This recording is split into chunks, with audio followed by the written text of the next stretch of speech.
Esta é mais uma mensagem da cruz, o Evangelho da verdade, através de Cristo. Que Deus nos revele Cristo pelo seu Espírito Santo. Graça e paz, irmãos. Possa o Senhor ser honrado no meio do seu povo. Possa Ele receber toda a adoração, louvor, expressões de adoração que somente Ele merece receber. E que também nesse tempo de reunir, Ele possa falar ou continuar falando em nossos corações aquilo que Ele reservou para esse tempo. Nós não entendemos os caminhos do Senhor, mas Ele os traça de maneira tão perfeita. E Ele mesmo escolheu este caminho para estarmos estudando este livro, né? Tão atual, tão necessário, em especial por estarmos vivendo esse tempo do fim. Um livro extremamente exortativo, mas também muito cumulado de graça, de bondade do Senhor. Depois nós vamos estar vendo quais foram as orientações que Judas deu àqueles irmãos, consequentemente a nós. E vamos ficar impressionados com estas verdades, né? Vamos curvar a cabeça, ainda buscar a face do Senhor em oração para Ele nos socorrer nesse tempo. Uma vez mais, Senhor, nos achegamos desse ambiente, desejosos de que Tu venhas a falar ao nosso coração. Que Teu Espírito Santo tenha liberdade em nós, entre nós, para comunicar um pouco mais das Tuas realidades, dos Teus conselhos, da Tua verdade aos nossos corações. O Senhor tem nos levado por esse caminho do livro de Judas e nós desejamos que Tu operes uma vez mais nessa noite por Tua graça. Reconhecemos a nossa incapacidade para falar e para ouvir. E desejamos que o Espírito Santo atue em cada um de nós, para que esse tempo seja um tempo preparado por Ti, para que aquela medida que Tu tens dentro do Teu eterno propósito seja alcançada nessa noite, para que recebamos a porção que o Senhor deseja falar. Nós fazemos essa oração em nome do nosso amado Jesus Cristo. Amém, Senhor. Judas, vamos ler de 14 a 16 novamente. Fizemos essa leitura pela manhã e novamente vamos fazê-la. Quanto a estes, foi também que profetizou Enoque, o sétimo depois de Adão, dizendo: Eis que veio o Senhor entre suas santas miríades, para exercer juízo contra todos e para fazer convictos todos os ímpios acerca de todas as obras ímpias que impiamente praticaram e acerca de todas as palavras insolentes que ímpios pecadores proferiram contra ele. Os tais são murmuradores, são descontentes, andando segundo as suas paixões. A sua boca vive propalando grandes arrogâncias, são aduladores dos outros por motivos interesseiros. Ainda aqui Judas, ele está mostrando, exatamente apontando para aqueles falsos mestres, as características que envolvem não só o caráter que eles tinham, como também o juízo que Deus exerceria contra esses falsos mestres. E para este fim, então, ele levanta um outro testemunho aqui, que é do profeta Enoque, ou melhor dizendo, de Enoque, né, que profetizou. E pela manhã eu havia dito que isso estaria no capítulo 10, na realidade é o capítulo 5 de Gênesis. E nós vamos dar uma olhadinha nesse instante em Gênesis capítulo 5, para entendermos um pouquinho aquele contexto que Enoque vivia. Gênesis capítulo 5. Lembre-se então que Judas, nós já falamos pela manhã, ele sacou esta fala de Enoque, né, o sétimo depois de Adão.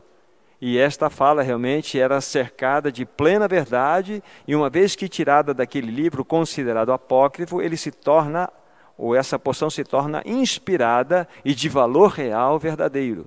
Não é isto? Aí, Gênesis capítulo 5. a partir do versículo 19. Depois que gerou Enoque, viveu Jared 800 anos, teve filhos e filhas, e todos os dias de Jared foram 962 anos e morreu. Enoque viveu 65 anos e gerou a Matusalém. Andou Enoque com Deus, e depois que gerou Matusalém, viveu 300 anos, teve filhos e filhas. Todos os dias de Enoque foram 365 dias. Andou Enoque com Deus, e já não era, porque Deus o tomou para si. Aqui tem algo tremendamente importante para nós, é exatamente deste Enoque que Judas está se referindo, se reportando. E Enoque, pela leitura aqui, mostra-nos a descrição deste cenário, que ele tinha uma profunda intimidade com Deus. Ele era um homem que andava com Deus, ele tinha os seus olhos na realidade celestial. E por andar com Deus, por ter comunhão com Deus, Deus revelou ao seu coração aquilo que ele iria fazer com aquele povo que era contextual no seu tempo, o tempo de Enoque. Para nós entendermos do Éden até o dilúvio, nós temos 1665 anos de história aqui. E dentro desse movimento da história, muitas coisas aconteceram. E Enoque percebeu toda aquela malignidade que acontecia diante dos seus olhos. Tanto é que, podem ficar aí, mas na leitura que nós fizemos, quando Judas fala a respeito da profecia de Enoque, que ele então viu o Senhor vindo com as suas santas miríades para exercer juízo contra todos e para fazer convictos. Olha que expressão forte do versículo 15, já lido para vocês, de Judas. Para exercer juízo contra todos e para fazer convictos todos os ímpios acerca de todas as obras ímpias que impiamente praticaram e acerca de todas as palavras insolentes que ímpios pecadores proferiram contra ele, contra o Senhor. Então, Enoque estava vivenciando uma realidade onde a humanidade tinha chegado ao seu mais baixo nível de corrupção, perversidade, luxúria, os maiores e mais piores pecados que inimagináveis por nós estavam sendo cometidos na humanidade então. E Enoque tinha o discernimento porque ele andava com Deus. E mostrou que haveria sim um juízo. E aqui nós temos então uma fala dupla, tanto aquilo que aconteceria com a vinda do juízo de Deus pelo dilúvio naqueles que eram habitantes daquela época, como mostrando a vinda do Senhor com as suas santas miríades para o tempo do fim. Então Enoque teve essa compreensão. E Judas está reportando esta realidade. Se nós ainda percebemos aqui a fala de Judas, então o Senhor, ele viria para exercer juízo contra todos, para fazer convictos todos os ímpios. Aí vai mostrar assim, acerca de todas as obras ímpias, veja, eram obras ímpias que impiamente eles praticaram. Não só isso, e acerca de todas as palavras insolentes que aqueles ímpios pecadores proferiam contra o Senhor. Então havia um estado de putrefação em todos os aspectos morais da sociedade que nós estamos aqui olhando quando Enoque vivia nesse tempo. A sociedade estava completamente perdida, entregue à malignidade. É então que depois, entrando no capítulo 6 de Gênesis, Deus diz aquelas palavras tão fortes. Viu o Senhor, versículo 5, capítulo 6 de Gênesis. Viu o Senhor que a maldade do homem se havia multiplicado na terra e era continuamente mal todo o desígnio do seu coração. A ponto dele dizer, eu me arrependo de ter criado o homem. Isso lhe pesou o coração. A situação era tão corrupta, tão maligna, que não haveria outra escapatória a não ser Deus lançar um juízo contra a humanidade. Há muitos outros detalhes aqui, mas o que importa para nós era exatamente o que Enoque enxergou por ele ter uma comunhão pessoal com Deus. E é exatamente isso que Judas desejava daqueles seus e deseja de nós o Espírito Santo. Que nós discernamos o tempo que nós estamos vivendo. Esse andar com Deus significa o quê? Nós estamos firmados na fé que uma vez por todas foi já dada aos santos. É termos o discernimento espiritual, é termos ouvidos desimpedidos para ouvirmos a voz do Espírito. Olha o que está acontecendo. Olha a sua volta. Então, aqueles que andam com o Senhor conseguem ter os olhos abertos para enxergar a sua volta e enxergar muito mais além do que aquilo que aparentemente possa ser visto. Nós estamos num processo de descarrilhamento moral e espiritual da sociedade humana. Aquela sociedade, então, de Gênesis, ela estava experimentando o maior índice, maior nível de apostasia moral e espiritual. E quando a apostasia é porque houve pecado, é porque houve luxúria, é porque houve corrupção, houve apostasia, consequentemente o juízo de Deus veio. Então aquela sociedade experimentou o mais baixo nível de putrefação pecaminosa que poderia ser imaginada. E não havia outra solução a não ser a destruição de toda a humanidade. É por isso que aquelas palavras fortes de Gênesis 5 estão aqui registradas. Aí é interessante que Deus, ele queria preservar a humanidade. Aí entra a história de Noé, que achou graça diante do Senhor. E ali ele começa uma outra realidade, para que o Messias pudesse vir a este mundo. Então nós temos esse relato aqui tão lindo na experiência de Enoque. Enoque significa dedicado. Ele andou com Deus e já não era, porque Deus o tomou para si. Esta é a realidade. Aí nós podemos, dentro de algumas compreensões escatológicas, entender o aspecto do arrebatamento antes do juízo. Muitos irmãos usam esta realidade aqui para também apoiarem as suas impressões, né, de conhecimento escatológico. Mas o que é importante para nós aqui é este andou com Deus. E já não era porque Deus o tomou para si. Deus nunca vai se movimentar de forma alguma, sem que antes revele aquilo que está em seu coração aos seus profetas.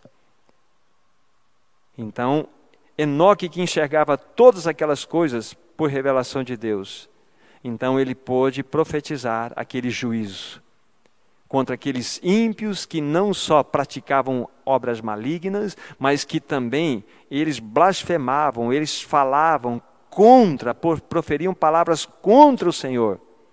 Hoje nós vemos na nossa sociedade isso. Eu já ouvi, vendo, às vezes, reportagem de televisão, pessoas realmente banalizando o Senhor Jesus Cristo, blasfemando de Jesus Cristo, com coisas assim terríveis e malignas. Este é o espírito do anticristo. Esta é a realidade de apostasia que, diante dos nossos olhos, se encontra. Então Judas continua de maneira muito forte a denunciar aqueles falsos mestres, levantando este outro testemunho, que era o testemunho de Enoque, e mostrando que aqueles ímpios não ficaram sem juízo. Eles foram julgados. Aí na sequência, estou agora em Judas, no versículo 16, né? Os tais são murmuradores e são descontentes, andando segundo as suas paixões. A sua boca vive propalando grandes arrogâncias, são aduladores dos outros por motivos interesseiros. Se nós fôssemos olhar detalhe a detalhe, não só desses pontos, mas dos anteriores, nós vamos perceber que essas pessoas estavam completamente embrutecidas.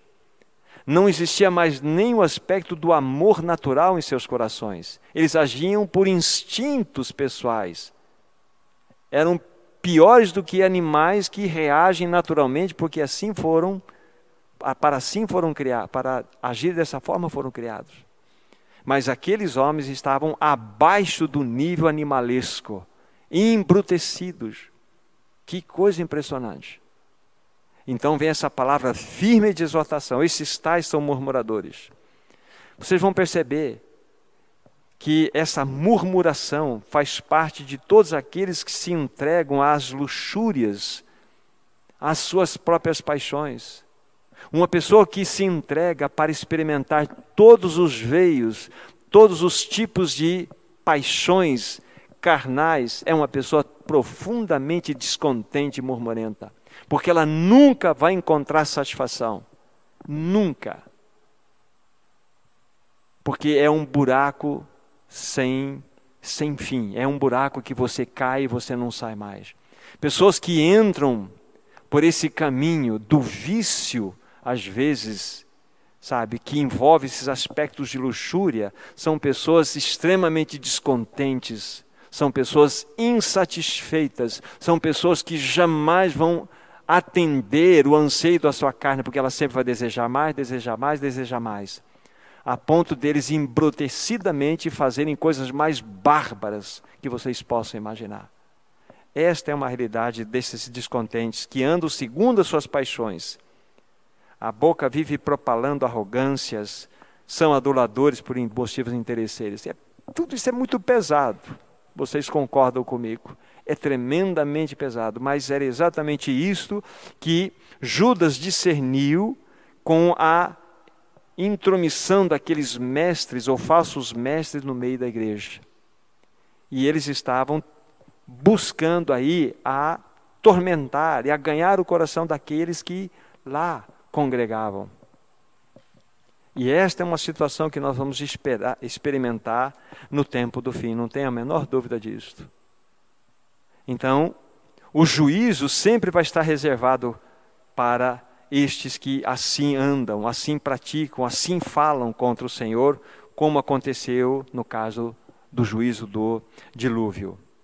Que o Senhor nos guarde destes, que o Senhor proteja a sua Assembleia nesse tempo do fim. Que o Senhor ponha sua mão de graça sobre todos. Mas aí nós precisamos dar um passo a mais. Vamos ler do versículo 17 em diante agora.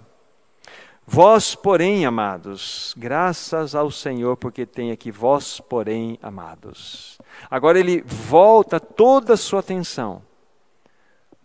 Todo o foco até então de Judas era denunciar de maneira muito veemente aqueles falsos mestres. Agora, interessantemente, devemos observar aqui qual será o conselho de Judas. Sabe que Judas vai falar, vocês precisam se armar, vocês precisam realmente atacar esses falsos mestres de frente. Vejam só o conselho de Judas, que é o único conselho seguro que nós temos para sermos vitoriosos diante desses ataques. Vós, porém, amados, lembrai-vos. Essa é a primeira recomendação de Judas. Se lembrem. Então, ele mandou se lembrar das palavras anteriormente proferidas pelos apóstolos de nosso Senhor Jesus Cristo.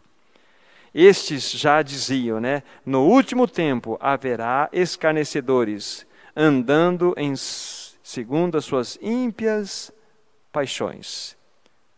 São estes os que promovem divisões sensuais que não têm o espírito. Então Judas está falando, irmãos amados, tudo isso que foi dito agora,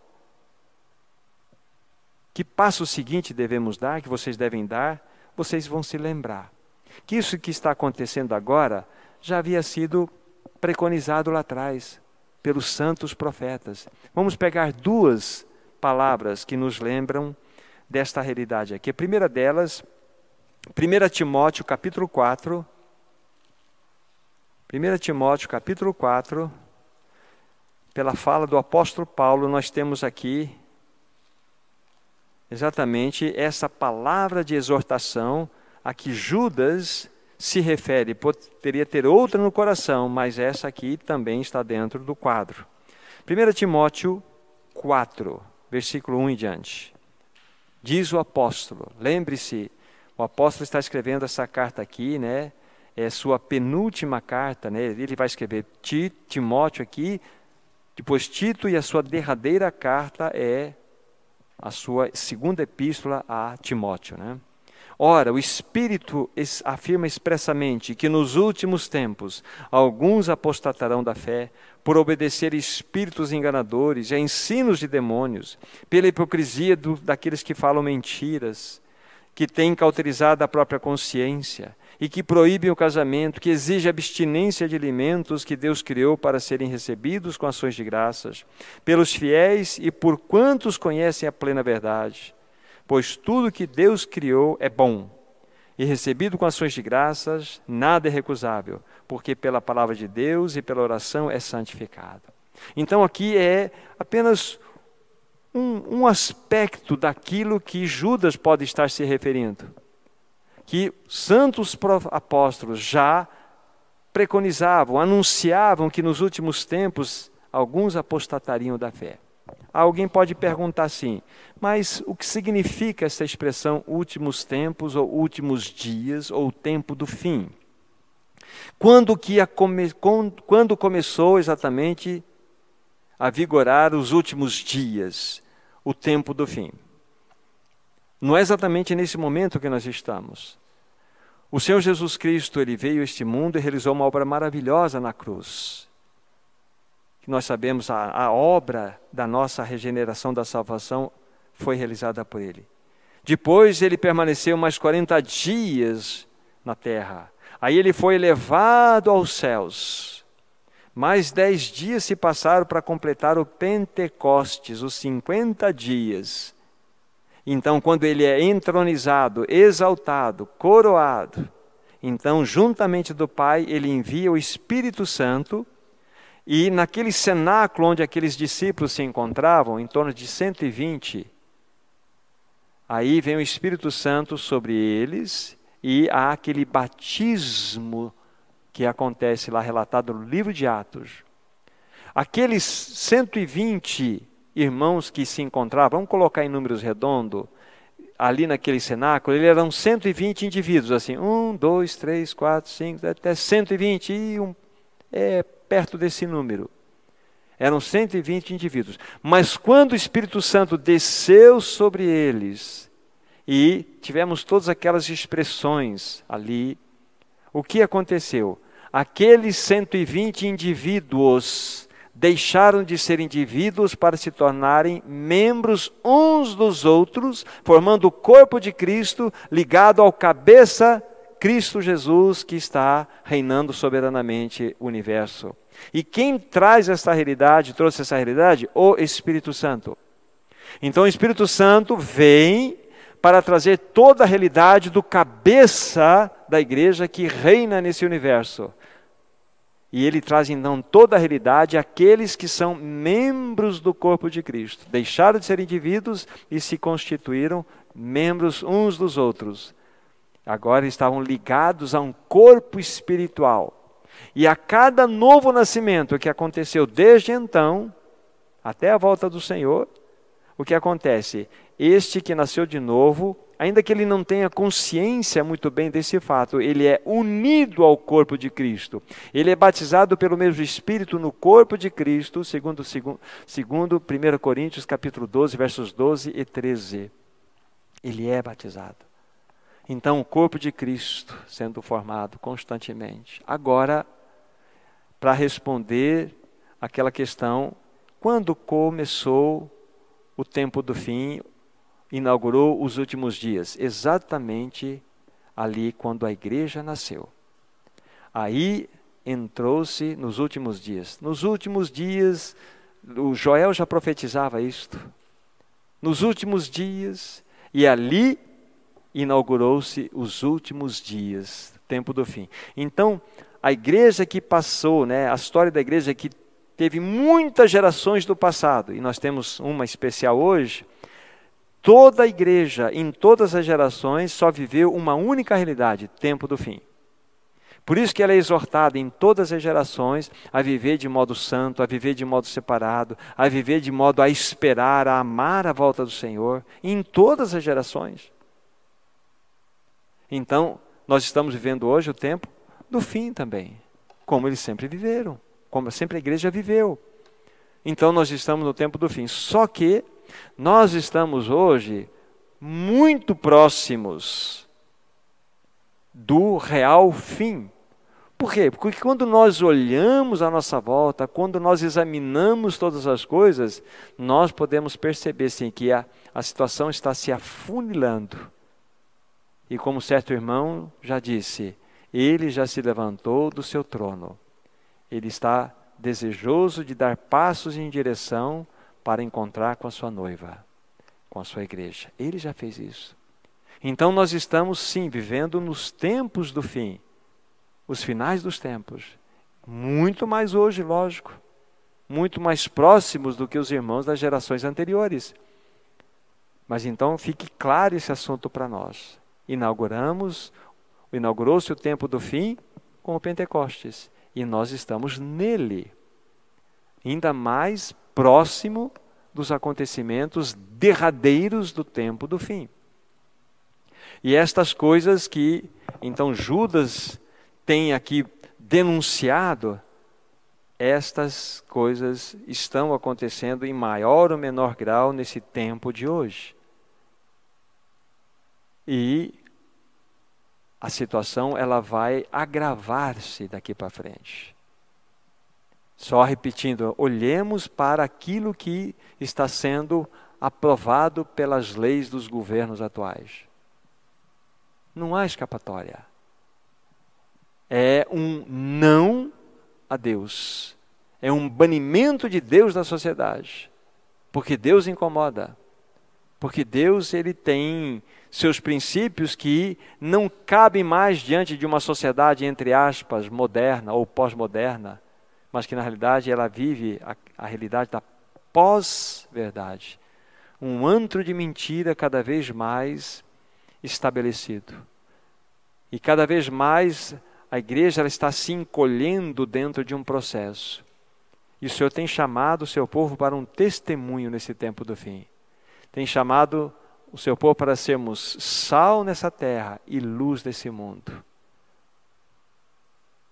Tem chamado, mas a questão é, temos sido isto? Temos respondido esta realidade de maneira adequada? Penso que o Senhor desejaria muito mais de nós, o seu povo. Muito mais. Então Judas está aqui orientando, né? Quando ele pediu que considerasse, vocês se lembrem das palavras anteriormente proferidas pelos apóstolos de nosso Senhor Jesus Cristo. No último tempo haverá escarnecedores. Então, naquele tempo, refere-se ao tempo de Judas, ao tempo sequencial, ao tempo das gerações, até ao nosso. Esses escarnecedores existiam lá, e como existem agora e existirão mais para frente, andando em ímpias paixões.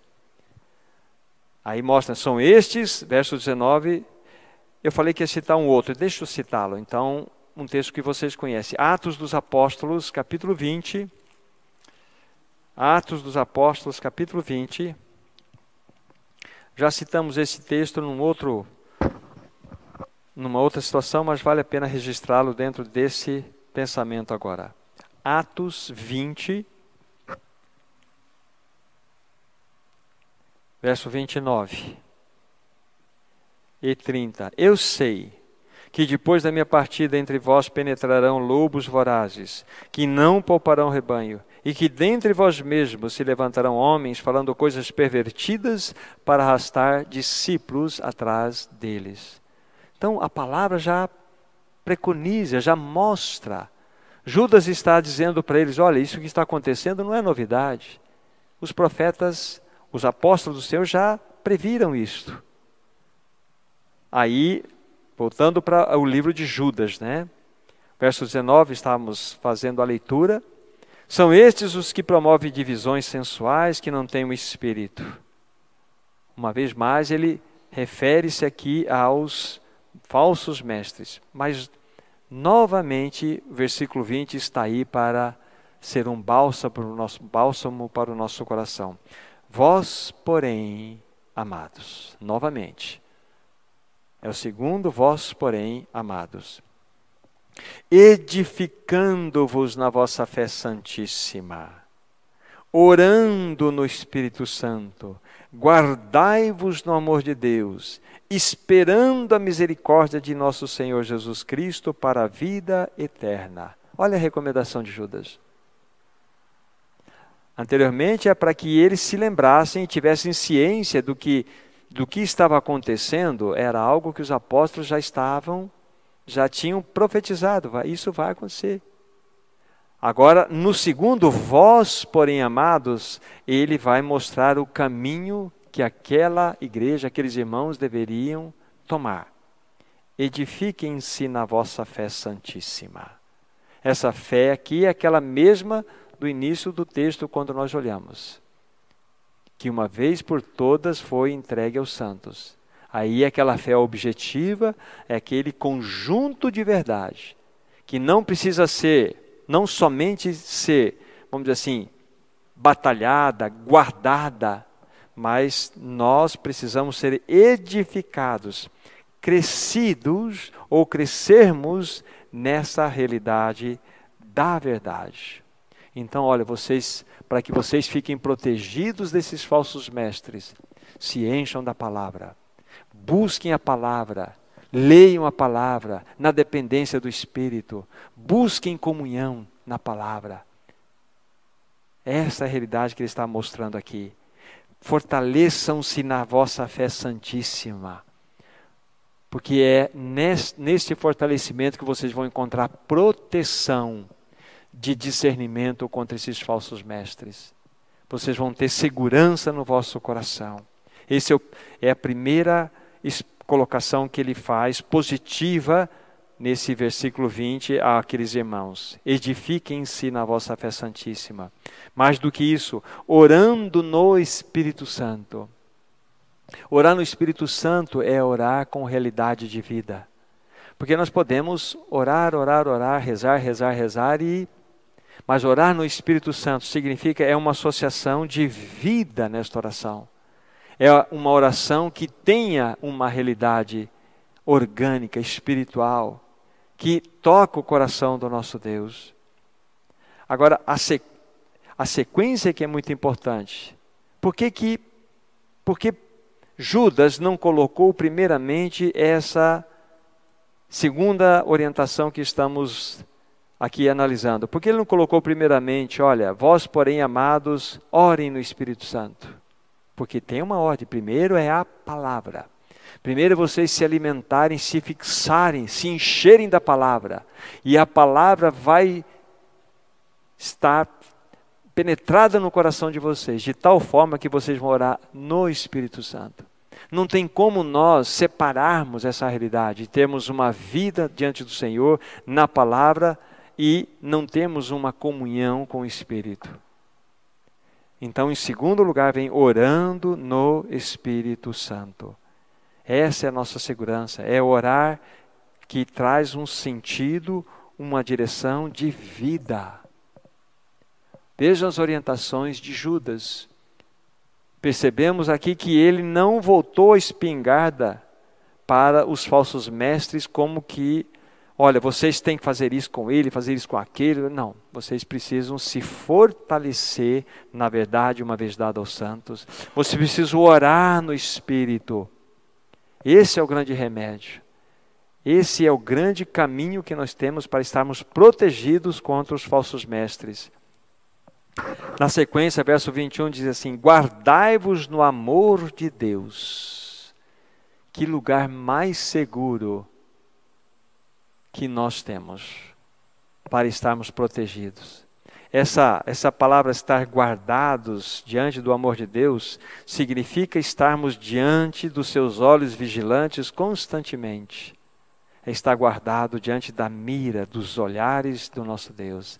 É o seu amor zeloso por nós, seu amor protetor por nós. Onde vocês vão encontrar segurança, sabendo absolutamente que Deus amou vocês de tal forma que deu o seu Filho unigênito por vocês morrer naquela cruz.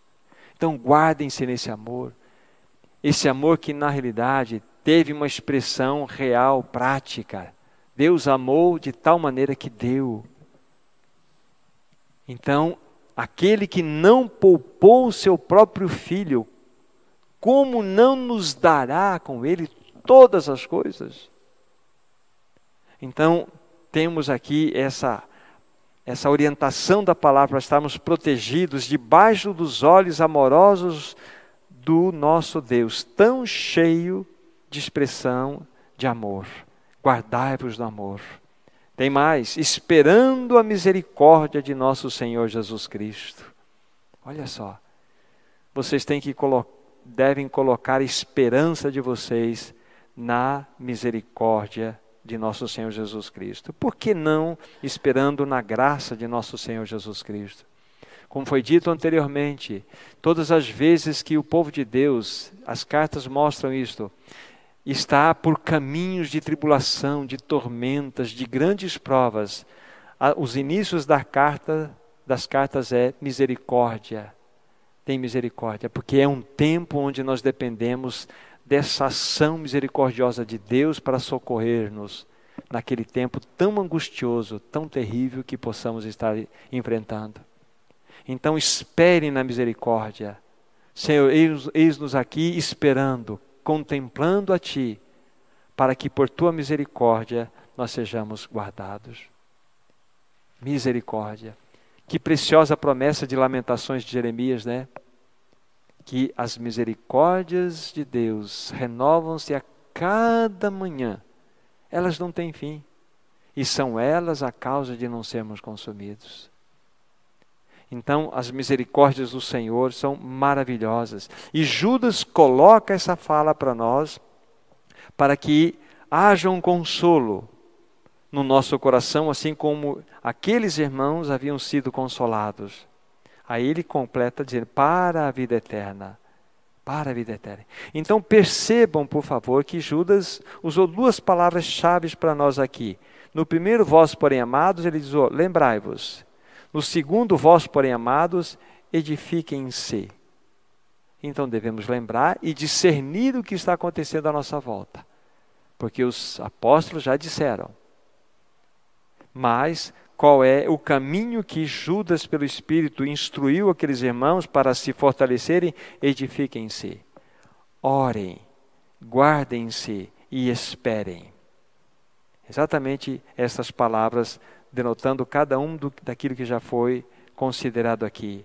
Edifiquem-se, orem, guardem, esperem. Olha só que orientação. Aqui está uma cerca intransponível que Deus deu como orientação para aqueles irmãos, através de Judas. É assim que nós temos uma cerca intransponível no sentido de sermos despedaçados pelos inimigos, pelos mestres que são falsos. É exatamente quando nós olhamos para todas essas promessas e buscamos elas. Aí vem uma orientação já na sequência, no verso 22, é compadecei-vos de alguns que estão na dúvida. Porque muitos irmãos, eles podem ser, dentro de uma assembleia, muitos irmãos que estão nos seus inícios de jornada, o que acontece? Eles podem ser facilmente engodados, enganados. Porque sempre numa assembleia nós vamos ter 3 classes de irmãos. O livro de 1 João nos ajuda a pensar sobre isto. Ali vocês vão encontrar 3 expressões interessantes. Filhinhos, estas coisas vos escrevi. Mas vocês vão encontrar uma outra expressão que é jovens, estas coisas vos escrevi. E vocês vão encontrar uma terceira expressão que é pais, estas coisas vos escrevi. Isso nos fala de 3 idades espirituais que uma assembleia tem, vamos dizer assim, no que se refere àqueles que a compõem. Nós sempre vamos ter os filhinhos, aqueles que precisam ser cuidados, protegidos, amparados, aqueles que facilmente podem ser enganados, encontrar dúvidas do coração, esses precisam ser ajudados. Mas nós vamos ter os jovens também, que são fortes, que são ágeis, esses precisam ser encorajados a viver de tal forma que o Senhor seja honrado. Mas nós vamos ter os pais. Os pais são aqueles que o Senhor tem preparado em maturidade, para saber tratar dos assuntos, para saber tratar dos jovens, para saber tratar dos filhinhos, para que ele possa, com discernimento do Espírito, tratar dos assuntos. Para que com discernimento do Espírito ele possa cuidar daqueles que estão à sua volta. Este é o pastoreamento que o Senhor encarrega a alguns irmãos da Assembleia para que possa exercê-lo. Aí, estes vão ter a compreensão, o discernimento daqueles que estão em dúvida. Vão chegar lá com uma marreta e dar na cabeça e julgá-lo? Não, vai primeiramente ter um sentimento de compaixão ou misericórdia. Por que nós devemos exercer misericórdia para com os outros? Porque exercer misericórdia para conosco. A misericórdia é algo maravilhoso. E quando você acha misericórdia, então você quer que outros conheçam a misericórdia. Permito-me lembrar de uma história muito antiga, talvez alguns de vocês saibam. A história de um cachorrinho bem perebento, já perdendo os pelos, magro, já andando cambaleando, perdendo os dentes, com aquelas situações com sarna, feinho. Passou numa determinada rua, e eu conheço um irmão em Londrina que reúne conosco, que ele tem uma cachorrada na casa dele. Ele é impressionante. Ele pega os cachorrinhos e vai cuidar dos cachorrinhos. Estou falando do Milton. É impressionante como que o Milton ele tem uns olhares que nós não temos. Mas essa é uma história. Esse cachorro, então, passando determinada rua, uma pessoa o viu. E olhou para aquele cachorrinho e teve uma dó, uma compaixão dele. E pegou aquele cachorro e levou para casa. E levou para o veterinário e cuidou dele, deu remédio, e vacina e alimento.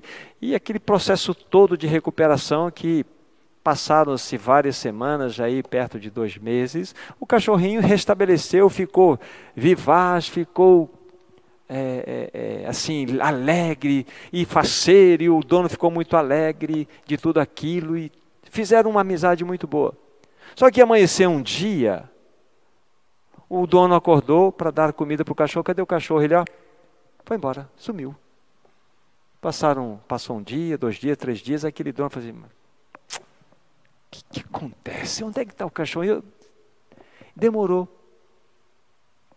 Mas aconteceu que passaram-se aí uns 4, 5 dias, de repente ele vê na rua um cachorrinho que ele reconheceu, mas ele viu vários outros cachorrinhos, uns 5, 6 cachorrinhos, tudo perebento.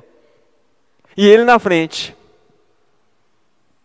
Sabe por quê? Porque ele encontrou misericórdia. É uma história. Mas ele queria apresentar alguém que cuidou, alguém que amou, alguém que pegou no colo, alguém que tratou. Então ele foi buscar um monte de cachorrinho perebento, porque ele sabe, ali eu encontrei misericórdia. Assim que a igreja deve ser. É assim que nós devemos esperar na misericórdia. É quando os pais veem os filhinhos fazendo arte, precisam corrigir, mas precisam acolher e amar. Então nós sempre vamos ter essas 3 idades dentro de uma assembleia. E onde nós acharmos misericórdia, você pode saber que ali nós vamos fincar o pé. E é ali que nós vamos chamar, aqui achei, vamos buscar os perebentos na rua aí. Vocês entendem a figura? E vamos, porque ali nós encontramos misericórdia. É uma história, mas ela nos ajuda a pensar da maneira como nós devemos proceder na Assembleia. Então, compadecei-vos, tende misericórdia de alguns que estão na dúvida. Então, irmão, irmã, vamos sentar aqui. Olha, esses falsos mestres estão trazendo isso, mas olha o que os apóstolos do Senhor já tinham dito. Vamos nos fortalecer na nossa fé santíssima, enfim, trazer os cuidados, proteger, amparar, é para compadecer destes que têm dúvida. Salvai-os, arrebatando-os do fogo. Salvai-os, olha, arrebatando-os do fogo. Porque na realidade, mesmo no estado de ignorância, uma pessoa que entra por um caminho, mesmo que ele não tenha discernimento, ele vai colher os frutos daquilo que ele fizer. Se eu tomar veneno na ignorância, o efeito é o mesmo se eu tomar um veneno consciente. O fato é que a ignorância ou a consciência não minimiza o problema.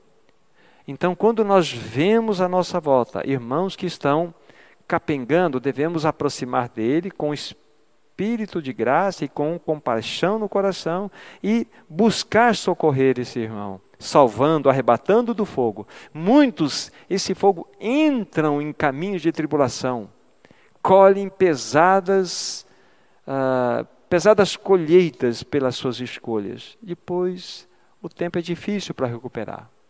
Então, nós precisamos ajudar esses irmãos, como Judas está aqui nos orientando, né? Na sequência, ele diz assim: quanto aos outros, sede também compassivos em temor, detestando até a roupa contaminada pela carne. Veja que Judas apregou aqui, ou anuncia aqui, uma necessidade de uma separação. Vocês detestem até a roupa contaminada pela carne. A Bíblia fala assim: não dê ocasião à carne. A Bíblia fala que nós devemos evitar a aparência do mal. Nós devemos fugir da aparência do mal. Não é nem do mal, é da aparência do mal. Hoje nós temos diante de nós o mundo nas nossas mãos, seja por um celular, seja por uma televisão, por um computador, nós temos o mundo aos nossos pés. O pior que isso, nós temos o mundo aos pés das crianças. Isso é terrível. Elas podem acessar com 2 cliques coisas mais malignas e pervertidas que vocês nem possam imaginar. Então nós devemos fugir da aparência do mal. Não é nem do mal, é da aparência. Não dar ocasião à carne. A Bíblia fala que não colocarei diante dos meus olhos coisas impuras. Irmãos, não tem aqui santo suficientemente poderoso que diante de qualquer imagem que possa perverter a nossa carne, você vai, eu seguro aqui. Ninguém. Todos nós caímos. Todos. Não tem melhor ou pior aqui. Todos nós caímos. Porque nós somos carne, existe uma natureza caída dentro de nós. E se nós dermos alimento para ela, ela vai aparecer. E vai aplaudir. Então nós devemos fugir dessas coisas. E aqueles falsos mestres queriam facilitar. O quê? Facilitar o caminho para aqueles irmãos que estavam vivendo na dependência do Senhor. Fala assim: não, deem vazão à carne, o espírito já está salvo. A graça já foi suficientemente poderosa para livrar vocês do inferno. Agora vocês podem liberar geral para a carne. Isso é maligno. Tremendamente maligno. Então, Judas está instruindo aqueles irmãos, dando essa instrução, consequentemente, a todos nós. Na sequência, ele vai falar assim: ora, aquele que é poderoso para vos guardar de tropeços e para vos apresentar com exultação, imaculados, sem mácula, né? Diante da sua glória, ao único Deus, nosso Salvador, mediante Jesus Cristo, Senhor nosso, glória, majestade, império e soberania, antes de todas as eras e agora por todos os séculos. Amém. Olha que recomendação final maravilhosa. Depois precisamos meditar mais sobre estas recomendações, mas vejam como que elas são todas positivas e não negativas. Elas implicam em nós estarmos fortalecidos em nossa fé, orarmos no Espírito, guardarmos no amor de Deus, estarmos cheios de esperança na misericórdia. E aqui fala-nos a palavra, ele diz assim: ora, aquele que é poderoso para vos guardar, realmente com proteção, com realidade, de qualquer tropeço, e para vos apresentar com exultação imaculados diante da sua glória. Aqui o que pode, alguns irmãos entendem que estarmos imaculados diante da sua glória refere-se à sua vinda. Permite-se pensar isso. Penso que sim, não macularemos nada aqui nesse texto. Eu penso exatamente esta realidade aqui. que o Senhor tem este poder maravilhoso de nos guardar, nos proteger em meio a todas essas manifestações tão malignas como ele apresentou aqui. De maneira, olha, de não tropeçarmos, de nos apresentar com exultação imaculados. Então, isso é perfeitamente possível. De nós termos vitória total contra todos esses ataques sutis do maligno através dos falsos mestres nesse tempo do fim. Mas nós precisamos de quê? De estarmos alimentados da palavra de Deus. Primeiramente, a palavra de Deus. Quando a gente estuda avivamento, por exemplo, então existem várias situações que envolvem, vamos dizer assim, o movimento de um avivamento. Muitas coisas. Mas a primeira necessidade, o primeiro movimento que anuncia que algo de avivamento está acontecendo no meio dos santos é a volta à palavra de Deus. Esse é o primeiro movimento. Nós vamos ser cheios do Espírito Santo. Verdade. Mas o primeiro movimento é a volta à palavra. Amor à palavra de Deus. É nós nos alimentarmos dela. Ela realmente fazer parte de todo o nosso ser.